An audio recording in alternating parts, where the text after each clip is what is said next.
Let's find out who Grime One was. Meeting.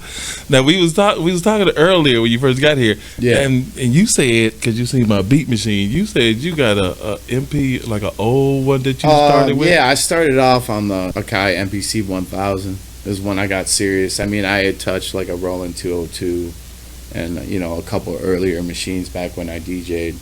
But see, that's like stuff that Grandmaster Flash used to use. 90s, mid-90s. Midnight. Okay, all right. The 1000 I think dropped in 2004. Yeah, I used that, and then when the MPC Renaissance came out, that's the current machine that I'm stuck on. I mean, I keep trying to upgrade, but I don't know. If it ain't broke, don't fix it type of thing. So that's when that's when you first started making beats, like 2004.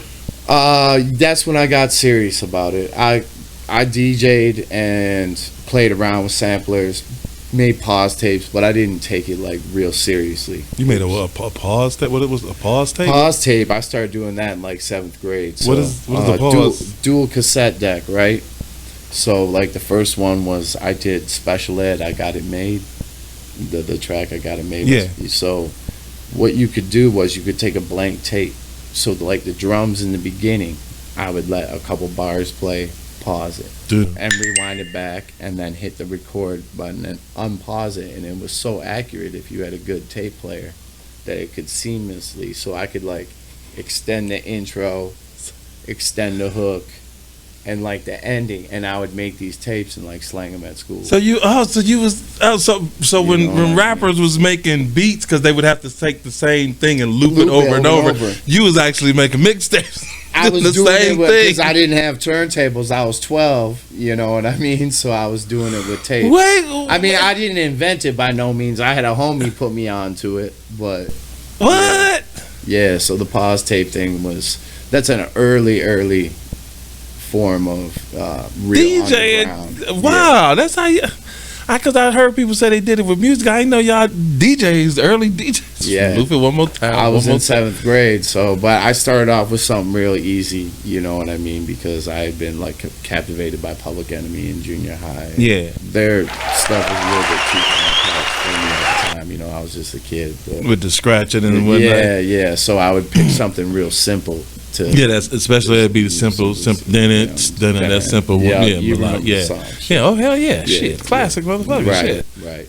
So, and it just kind of I played around.